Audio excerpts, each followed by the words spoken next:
Bienvenue dans Extramuros, le podcast qui met en lumière les dirigeants qui ont choisi de développer leur entreprise en région. Nous sommes aujourd'hui chez Fago avec son cofondateur Nicolas Rohr. Il va nous raconter pourquoi le déménagement à Nantes a contribué au développement de cette marque qui prend soin de l'environnement. Je suis Guillaume Pellegrin, le président fondateur de Newton Offices.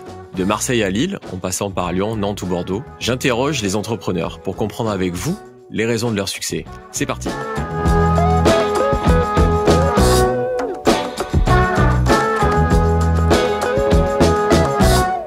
Alors, pour ceux qui, par hasard, ne connaîtraient pas Fago en France ou plus globalement dans le monde, qu'est-ce que c'est Fago, Nicolas ?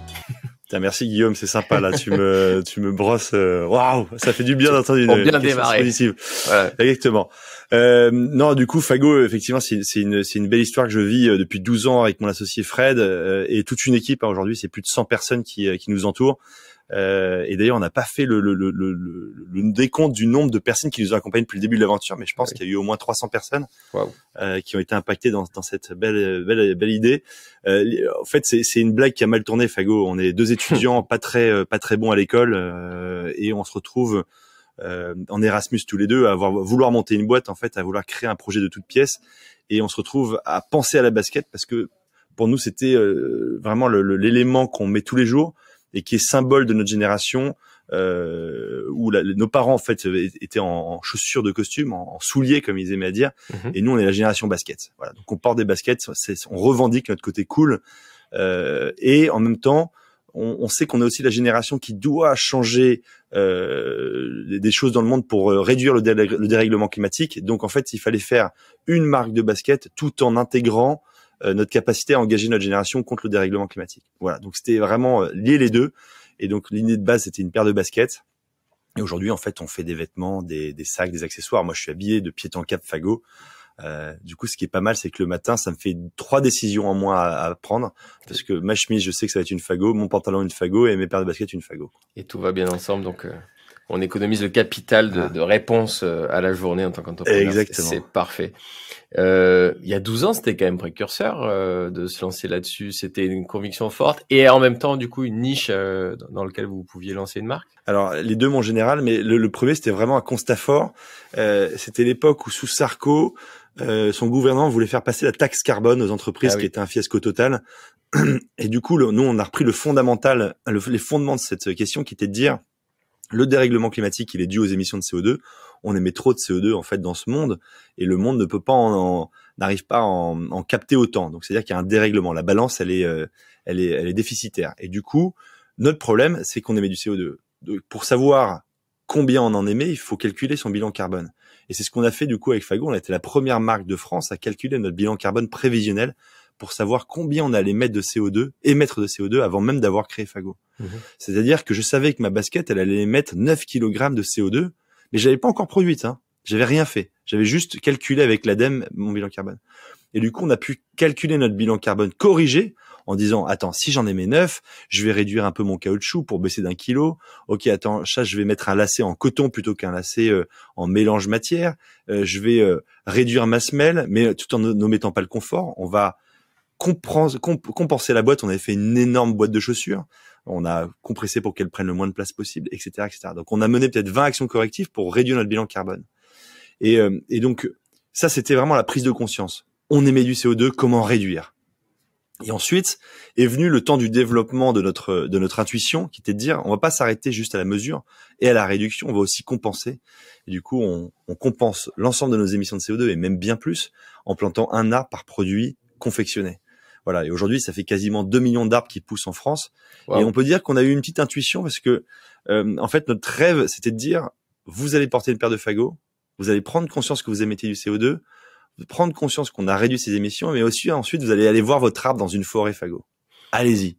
Allez voir cet arbre. Et en fait, on parle un peu avec ça de la micro-aventure avant l'heure. Elles sont où ces forêts sont en France du coup? Ces forêts je dois avoir quelques arbres à moi, du coup j'ai toujours pas vu. Ouais. Bah attends, et tu sais qu'à côté de Marseille, on a 4-5 forêts. Alors le sud-est est le moins une des régions les plus pauvres en forêt Fago parce que c'est pas facile de trouver des partenariats là-bas pour planter des arbres. On va vous aider.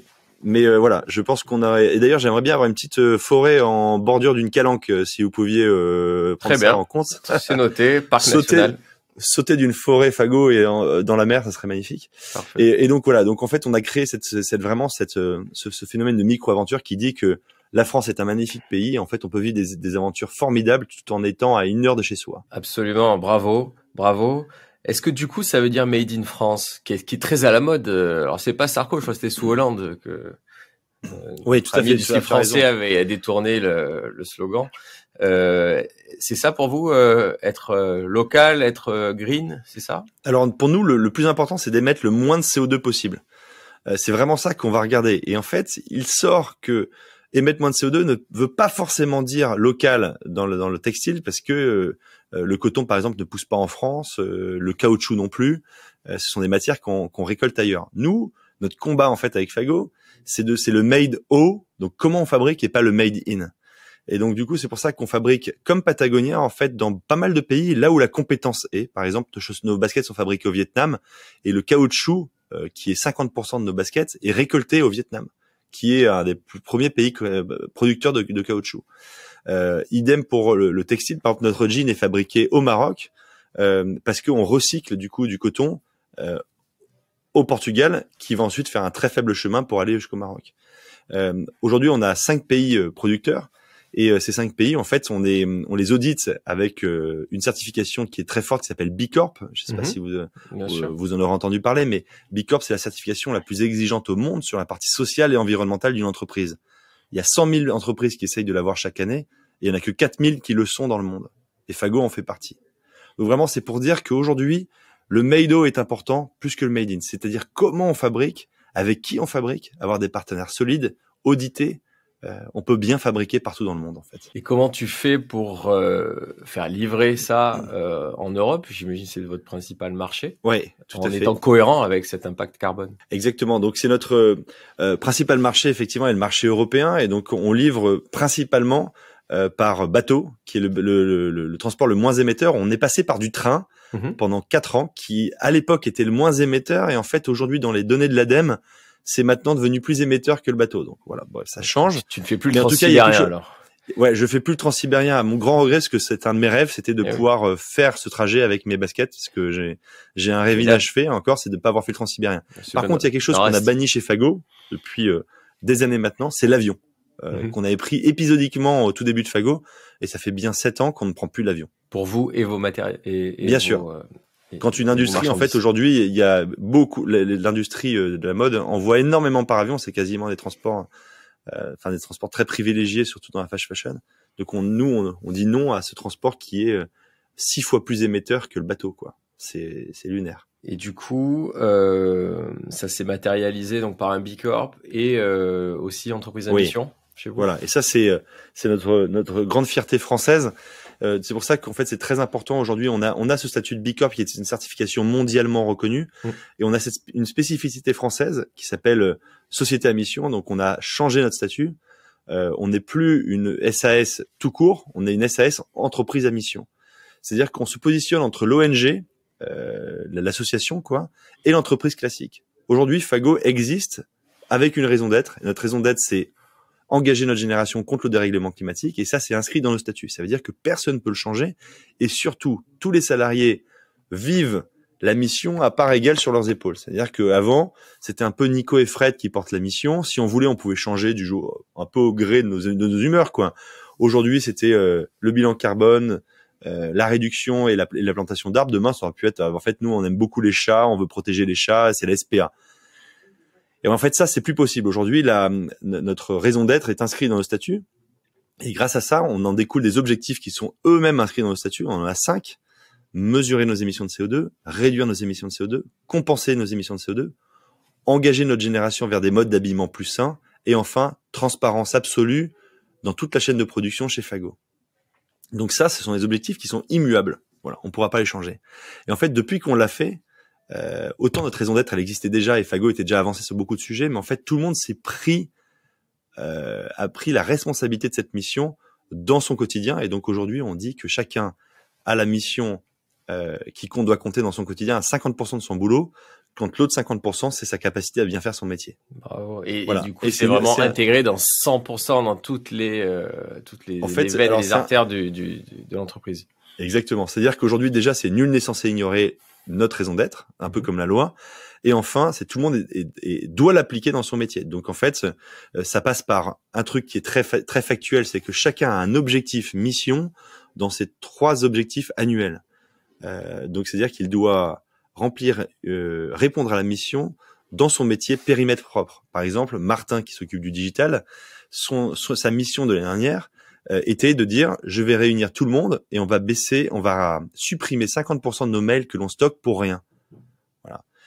Du coup, par un tuto très simple, ça a pris 30 minutes. C'est l'équivalent de 5000 paires de fagots que l'on aurait produites, que l'on annulait d'un coup.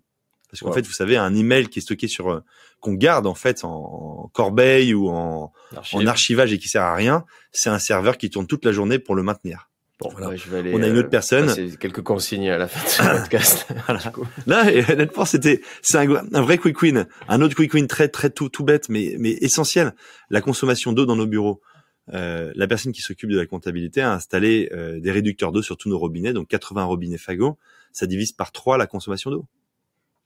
Voilà, on peut se laver les mains en fait avec moins d'eau que ce qu'on en a aujourd'hui. Et donc ça, c'est agir sur notre périmètre. L'équipe produit, elle, sa mission, c'est de mettre 100% de matière recyclée dans nos produits Fago. Aujourd'hui, elle est à 80% de matière recyclée dans nos produits. Voilà. Et ça a permis, par exemple, juste le 80% de matière recyclée de réduire de 50% de nos émissions de CO2 sur le produit. Enfin, c'est des changements radicaux, mais qui ont un impact extraordinaire. Parce qu'en fait, pourquoi est-ce qu'on fait ça? Il faut se le rappeler, c'est que la France, on a ratifié la COP 21. Donc la COP 21, c'est s'engager à ne pas dépasser les 1,5 degrés d'augmentation de degrés de la planète sur les 30 prochaines années. Voilà. Et donc du coup, pour faire ça, en fait, il va falloir que, notamment, on divise par 4 nos émissions de CO2. Bravo. Et du coup, Fago, on a déjà divisé par 2 en 10 ans. Voilà, maintenant, il faut qu'on redivise par 2 dans les 10 prochaines années. J'imagine que, en plus d'un point de vue employeur, avoir autant de sens dans sa mission permet de mieux recruter et certainement de fidéliser. Alors, ça nous a aidé à mieux recruter, à mieux déménager.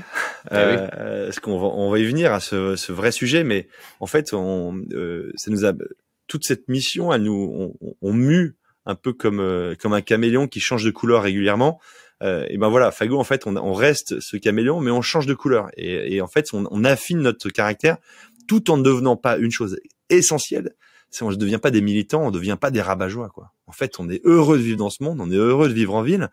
C'est juste qu'on pense qu'il faut adapter notre style de vie, faire quelques compromis pour pouvoir se permettre de dire à nos petits-enfants, vous allez vivre dans un monde qui est assez cool, monde aussi cool que celui qu'on a, quoi, aujourd'hui. Voire même mieux, et là où je te rejoins, c'est que je suis convaincu qu'en étant entrepreneur et dans le monde privé et le monde de l'entreprise, on peut avoir un réel impact tout de suite. Tout à fait. Sur notre périmètre et même plus globalement que ça, et que c'est pas réservé uniquement aux ONG ou à ceux qui ont des jolis discours. C'est ça. Et ben merci, tu mets le doigt sur le statut d'entreprise à mission là. C'est que pas besoin d'être une ONG pour pouvoir faire le bien dans le monde. Voilà. Et du coup, nous on dit qu'on veut pas être la meilleure entreprise du monde, on veut être la meilleure entreprise pour le monde. Et en même temps, ça concourt pas à oublier un truc, c'est qu'on est dans un système capitalistique, le capitalisme, et du coup, en fait, c'est une entreprise, pour qu'elle puisse faire passer ses idées, il faut qu'elle soit rentable, il faut que son modèle soit vertueux, mais vertueux à la fois sur le sens social, environnemental, mais aussi économique. Voilà. Donc, on ose parler d'EBITDA chez Fago, on ose parler de rentabilité. Voilà. Après, il faut que tout ça soit fait en concomitance. Donc, on rappelle bien, c'est l'économie, le social et l'environnemental. Très clair. Bravo. Bravo. Et du coup, tout ça vous a amené à vous poser des questions après quelques années à Paris et voir si même le lieu où vous vivez au quotidien est aligné avec cette vision que vous avez, Fred et toi. Exactement. Alors, avec Fred, on a démarré Fago à Paris. Évidemment, des années extraordinaires. Il y a pas à redire sur notre vie parisienne. On s'aperçoit juste qu'au bout de 10 ans d'aventure parisienne, en fait, on parle aux gens d'aller dans les forêts, on parle aux gens d'aller se baigner, on parle aux gens de vivre à côté des éléments. Et en fait, à Paris, aller se baigner dans la Seine, c'est quand même pas facile. Et aller dans une forêt, c'est tout de suite pas mal de transport. Donc, force de ce constat-là, d'habiter plus proche de nos forêts, il y avait pas. En fait, on voulait vraiment être en accord dans ce qu'on fait au quotidien avec notre lieu de vie et notre lieu de vie perso et pro. Et donc, il fallait pas non plus qu'on aille s'exiler dans une forêt. On n'est pas des militants du Larzac à penser qu'on peut habiter avec des moutons et dans une forêt. Je pense que c'est trop extrémiste pour nous. Par contre, l'idée de se dire, on trouve une taille de ville intermédiaire, proche de nos forêts, proche de la mer, proche d'un bon entertainment, en fait, de se dire qu'on a un way of life, si on peut dire, à l'américaine, cool. Ouais. Et ben en fait, il y avait quelques villes en France, notamment Marseille. Tu vois, on avait identifié Bordeaux, Nantes, Rennes. Voilà, c'est ces villes-là qui nous confortaient pas mal. Et pourquoi Nantes? Parce que ça reste proche de Paris. C'est la première ville à avoir été capitale verte européenne. Première ville française. C'est la ville en France qui compte le plus de parcs au mètre carré par habitant.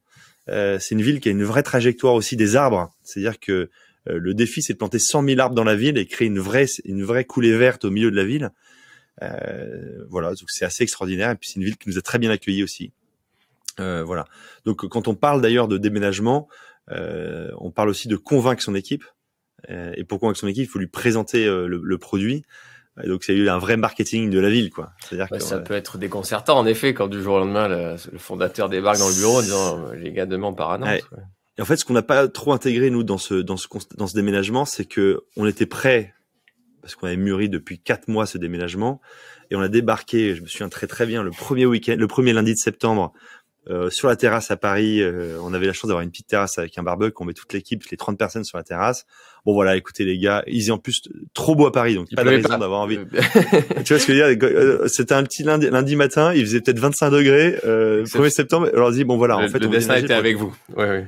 Ouais, on veut déménager pour être plus en phase avec ce qu'on pense. Donc on a choisi Nantes et puis là les gens ils font attends là il fait beau le jour où tu nous annonces ça, il fait beau à Paris, il fait 25 degrés, on sait qu'à Nantes il pleut, pourquoi on fait ça là? Et du coup là il y a eu une crise, on pensait pas du tout que ça allait créer ça, mais une espèce de crise de boulot, c'est-à-dire que les gens pendant une semaine se trouvaient désappointés quoi.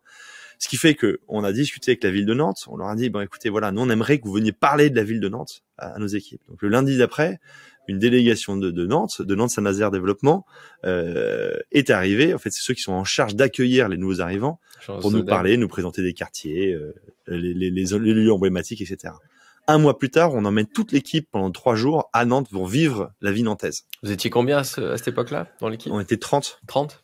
Voilà. Donc on emmène tout le monde pour vivre la vie nantaise, avec certains qui nous disent à l'issue de ce séjour, putain trop cool, franchement c'est charmé, je pensais pas que c'était ça. D'autres, ça me conforte dans mon choix que en fait j'ai encore un petit destin à Paris, je suis pas prêt. Voilà. D'autres qui nous ont dit, voilà. Donc chacun a construit commence à construire son idée. Puis en fait ce qu'on a fait, c'est qu'on a offert 4 jours de vacances à chacun, ces 4 jours de vacances devaient être pris à Nantes avec des billets que l'on offrait de train. Pour ramener son conjoint, sa conjointe, en tout cas commencer à vivre aussi un peu sa propre expérience à Nantes. Tout le monde a dépensé ces 4 jours pour venir vivre à Nantes. 4 jours, ça pouvait être séparé, 4 jours pleins où j'y vais le lundi, je retourne le jeudi, etc. Et en fait, c'est cool parce qu'on a commencé à rallier un peu moins de la moitié de l'équipe, quoi, qui s'est dit je vais vous suivre. Voilà. On offrait un vélo aussi sur l'arrivée à Nantes. Et le pull Fago. Le Fago évidemment, j'aime mon vélo. Un accompagnement d'1 heure aussi avec la ville de Nantes sur l'accompagnement de conjoints pour rechercher un métier ou l'accompagnement pour rechercher un club de sport ou rechercher un boulot pour une crèche, etc., etc. Bien sûr. C'est souvent le sujet, ça, c'est le conjoint aussi. Est-ce qu'il retrouve un job? Nous, on sait que quelques personnes nous ont pas su en nous disant en fait le boulot de mon conjoint est trop important. Oui. Moi, je sais que je pourrais retrouver dans la mode à Paris. Lui, n'est pas sûr de pouvoir retrouver. Alors, on a essayé de faire des démarches pour certains. Voilà. Et puis d'autres, en fait, c'est marrant parce que ça fait donc à peu près la moitié qui nous a suivis. Et ensuite, dans les restants, il y a la moitié qui a choisi de monter sa boîte en disant attendez, en fait, on vous entend parler de votre boîte depuis qu'on est là. On a envie de monter notre boîte. On saisit l'opportunité. Et donc, quoi de plus normal. Et on est très heureux pour eux. D'autres personnes qui nous ont dit non en fait voilà, donc un autre tiers dans les restants c'était mon conjoint a un boulot trop important et puis le dernier tiers c'est en fait nous on est pas chaud parce que je me sens pas encore quoi, et puis tout le monde ne peut pas embrasser ce projet là quoi. Voilà, mais aujourd'hui du coup l'équipe a bien grandi puisque on était du coup je pense 60, aujourd'hui on est 100 personnes chez Fago, et en fait ce développement en province à Nantes, je sais pas où on dit en province, en fait, on pourrait dire à Nantes, pas besoin de distinguer Paris de Nantes. Maintenant, je prends la ferme résolution de plus utiliser ce mot-là, province ou en région. Terminé. Maintenant, on parle de habiter à Nantes. Faisons ça. Voilà. Et du coup, on va demander à tout le monde de faire pareil d'ailleurs dans toutes les villes. Et en fait, Fago se développe très bien. Il y a même pas d'handicap, quoi. T'aurais pu créer, très bien. T'aurais pu créer à Nantes, tu penses, avec le recul? Oui, je pense que aujourd'hui, en fait, on a plus de facilité. C'est-à-dire que les réseaux sociaux sont tellement développés, la transparence de la vie mondiale est tellement clairement visible, suivable sur Internet, qu'aujourd'hui, en fait, on peut créer une marque très mode à Nantes. Tout comme on peut créer une marque très mode à Paris, une marque très mode à Chicago, à Denver, j'en sais rien. Enfin voilà, le monde entier aujourd'hui est tellement connecté que on peut capter en fait on peut sentir quelle est la tendance générale aujourd'hui. Bien sûr. Voilà. Donc, Paris reste une capitale de la mode, mais évidemment, Instagram nous aide et les autres réseaux sociaux. Tout à fait. Ouais. Et attends, je pense que t'as pas à rougir, toi, par exemple, de ta ville de Marseille sur le côté mode. Pas du il y a tout. de très très beau succès. Hein. On parle de Jot, Tendestries. Tu as, je sais pas moi, 5-6 marques. Je crois Villebrequin aussi. Il y a 5-6 belles marques American Vintage qui viennent de Marseille. Bon bref, il y a des Arméniens aussi qui avaient créé de belles marques et Nantes, on a de très belles marques aussi. Enfin, très belles marques. On a des gros mastodons. On a le groupe Eram. On va voir le groupe CWF qui fait toute le luxe pour enfants. Les marques Chloé, Dior, etc. sont à côté de Nantes. On a la marque Roturo avec Schmouv, Armistice. Enfin bon, bref, il y a des cadors, hein. Eh oui, bravo. Voilà. Non mais félicitations. Et c'est vrai que bon, pour moi qui connais bien Marseille, il y a des gens créatifs en fait, parce que cette ville est inspirante et on le voit dans la mode, on le voit dans le cinéma à Marseille et j'imagine que s'il y a cet écosystème à Nantes, c'est qu'il y a également ces touches de créativité. Donc bravo pour ce déménagement et donc aujourd'hui un développement, tu nous l'as dit, avec de nombreux salariés à Nantes. Ouais, et Fago, effectivement, ça nous a permis aussi de continuer le développement dans plein de villes aujourd'hui, parce que Fago, on a 30 boutiques en propre dans 30 villes de France, donc on va ouvrir prochainement à Marseille, rue de Paradis, mais on est partout, on est déjà à Aix-en-Provence, on est à Bordeaux, Toulouse, etc. Donc 30 villes qui ont déjà une boutique Fago, donc c'est cool, un beau développement. Et on a également aussi, et c'est là où c'est important, on a 300 magasins revendeurs en fait. C'est pour ça qu'on a un vrai maillage très ancré dans toutes les villes de France, parce qu'on a 300 revendeurs qui nous revendent un peu partout, dont 2 à Marseille. C'est quoi ta vision dans cette opposition théorique entre le digital et le commerce physique? Ça se complète comment et quelles sont les parts de chiffre d'affaires que vous avez entre les deux? Yes. Alors le web fait 15% du chiffre d'affaires global de Fago. Le site Fago, hein. Mais si jamais on prend tous les sites type Zalando, etc., ça fera plutôt 25% du chiffre d'affaires Fago total. Donc me retenons 15% le site Fago. Ensuite on a 50% qui est fait par le retail, donc c'est nos 30 magasins en propre. Et le restant qui est fait par nos revendeurs, les 300. Et ce qui est clé dans tout ça, c'est que en fait nous on est en train de créer une espèce de d'omnicanalité parfaite. Enfin, on tend vers ça. C'est-à-dire qu'en fait aujourd'hui il n'y a pas de concurrence entre les différents canaux. Ils sont tous complémentaires. C'est pour ça qu'aujourd'hui tu peux aller sur le site web Fago, tu te logs sur une boutique la plus proche de chez toi pour voir les disponibilités de ce même produit que tu vas regarder en disant soit je décide d'aller sur la boutique de Nantes pour le voir, soit je me le fais livrer. Et si par exemple le stock je l'achète sur internet mais qu'il n'est pas dispo en stock web, qui est dispo à Nantes, et ben en fait ça va faire du ship from store, c'est-à-dire que c'est le Nantes qui va envoyer la paire sans que tu saches que c'est Nantes. Tu vas recevoir un colis chez toi avec la paire de Nantes. Par exemple, ma boutique en propre à Nantes est une vitrine comme un panneau publicitaire JC Deco pour tous ceux qui passent.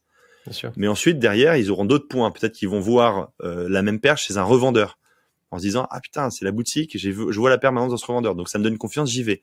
Et peut-être qu'ils vont finalement terminer par le web, ou alors connaître par le web, etc. Donc en fait tout le monde se sert, et on pense qu'aujourd'hui ceux qui créent de la concurrence entre les canaux ont tort, et que ceux qui créent des vrais silos ont tort. Du coup tu arrives à outrepasser des conflits d'intérêts potentiels de primes de CA. sur une ouais tout à fait, vente. tu as raison, ouais, absolument. Et c'est pour ça qu'aujourd'hui on agrège aussi un super CA qui dit que lorsque 2 canaux ont concouru à faire une vente, et ben ça rémunère les 2 canaux. Comme ça, on crée de la bonne entente. Alors pour mieux maintenant découvrir votre écosystème et tu as parlé des RAM tout à l'heure, est-ce que tu peux nous raconter l'histoire un peu des mises de fonds et du lancement et donc aujourd'hui du capital? Oui. Alors quand on a lancé Fago, on avait, donc il faut se rappeler quand même, on avait 23 ans, on était en plein milieu de nos études d'école de commerce. et on se dit qu'on va créer Fago en fait après en deuxième stage deuxième stage d'études. Donc mon premier que j'avais fait en tant que géo au Club Med, et Fred, mon associé, avait fait comme toi, il avait tenu un Nicolas. Super stage de l'école de commerce, tout ça. Exactement. Et donc deuxième année, je me retrouve à me dire, on se retrouve tous les deux à dire, on monte notre marque et en fait on va le monter en stage. Voilà. Et du coup, l'investissement, en fait, on a dû faire l'investissement initial. Il nous demandait, on avait besoin de 30 000 euros. Donc un peu plus de la moitié qu'on a trouvé nous en faisant un prêt étudiant en fait, voilà pour financer nos études, mais qui a financé Fago. C'est un truc qui est encore faisable, je vous incite à le faire. Et enfin le restant, en fait, on a demandé à 17 copains d'investir.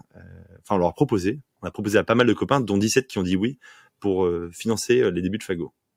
Voilà, donc en fait c'est du vrai love money, et ça c'était extraordinaire parce que ces copains ont été des ambassadeurs dans toutes les villes où ils habitaient pour pouvoir organiser aussi également des ventes privées au tout début de Fago. Ah oui. Et ensuite, capitalistiquement parlant, ça a dû évoluer parce que on n'arrivait pas à financer notre croissance et on a rencontré le groupe Eram avec qui on voulait faire un bout de chemin, qui nous a dit que c'était compliqué d'avoir des sleeping partners, donc des associés qui ne sont pas impliqués dans la boîte. Donc on les a rachetés, mais avec un beau multiple au bout de 3 ans d'activité. Donc on a été assez content de dire que c'est une belle histoire qui s'est terminée pour eux et qui nous a permis nous d'embrayer sur la deuxième vie de Fago avec un partenaire plus costaud qui a financé notre développement, une partie de notre développement. Donc c'est toujours des bons copains. Et aujourd'hui on est toujours du coup avec ils sont toujours des bons copains. L'histoire s'est bien terminée et on pense à eux chaque année. J'espère que c'est suffisant, mais en tout cas on essaye de les remercier à la hauteur du risque qu'ils ont apporté, quoi, parce que c'était beau à 23 ans d'aller amener le restant du capital sur 2 gars qui connaissaient rien à la basket, rien à la mode, rien au commerce. Pour info, la première paire qu'on a vendue, on l'a vendue TTC et pas la vendue hors taxe. On connaissait pas la TVA, donc on est parti de très très loin, quoi. C'est un vrai beau message d'espoir du coup et d'encouragement pour tous ceux qui se lancent. Ouais, effectivement, je pense que du coup il y a pas mal qui peuvent se lancer dans dans des marques. Voilà, et du coup donc c'est aujourd'hui l'étape d'après. Donc le groupe Eram est toujours minoritaire. C'est un statut qui nous convient très bien et on continue ce développement en fait en étant en concomitance avec eux sur des liens en fait où ils nous aident sur de la compta, sur la compta, sur du sourcing, sur des choses où en fait ils ont une expertise depuis 150 ans maintenant. Voilà. Oui, c'est tout à fait respectable. 150 ans ou 100 ans, putain. Bon, bref. Et pour vous suivre sur votre aspect RSE mission, ouais. C'est quoi vous êtes entouré de qui? Alors, ce qui est important aussi, c'est merci en me posant cette question, ça me fait penser à un élément que j'ai oublié en fait. Pourquoi est-ce qu'on a choisi le groupe Eram? C'est qu'on voulait une entreprise. C'est une entreprise familiale qui nous a rassurés sur le temps long. C'est une boîte qui, en disant, en investissant chez Fago, on cherche pas à sortir dans 5 ans comme un fonds. On n'est pas pressé. On veut faire du beau développement avec vous, donc en maintenant votre ADN. Donc ne travestissez pas le projet Fago, allez jusqu'au bout de votre ambition. Et donc le temps long. Et ça c'est quand même très appréciable, on les remercie encore tous les jours de nous avoir dit ça en préambule d'investissement, ce qui nous a rassurés. On s'est dit ok, on peut du coup ne pas lésigner sur, tu vois, par exemple, si jamais il y a eu un fonds d'investissement, je pense pas qu'on aurait mis 80% de matière recyclée, parce qu'en fait c'était accepter de perdre de l'argent d'abord pour peut-être en gagner après, mais avec une incertitude. Voilà. Mais en fait, elle a payé cette incertitude. Enfin, avec le temps long, ça a payé. Et aujourd'hui, du coup, notre vision RSE, en fait, comme elle est nourrie à la fois par un comité de mission à travers le statut d'entreprise à mission. Donc, on a à la fois des salariés, notre actionnaire, et des parties prenantes externes qui viennent nous conseiller et nous challenger en nous disant attention, l'année prochaine, là, vous avez des objectifs nouveaux à prendre. Est-ce qu'ils sont assez costauds vu l'ampleur de Fago, quoi. Et donc ça se compare par rapport au marché et par rapport à ce pourquoi Fago existe. Voilà, donc on a ce premier comité de mission composé de 12 personnes. Ensuite on a le cabinet Aircop qui est basé à Annecy, qui nous aide beaucoup depuis 5 ans sur notre trajectoire pour voir si on est toujours est-ce qu'on se laisse pas un peu aller, voilà, et qui nous challenge. Et ensuite, on a évidemment du coup l'organisme B Corp, parce qu'en fait, il faut pas croire que c'est fini la certification. On l'a pour 3 ans, et en fait, dans 3 ans, on va devoir faire le formulaire qui aura évolué avec de nouvelles exigences. Et donc, c'est ça qu'on doit maintenir à niveau pendant ces 3 ans pour même progresser, parce qu'on est à 84 points et l'idée c'est d'atteindre les 90 points l'année prochaine. Dans 3 ans, pardon. Voilà, donc non, il faut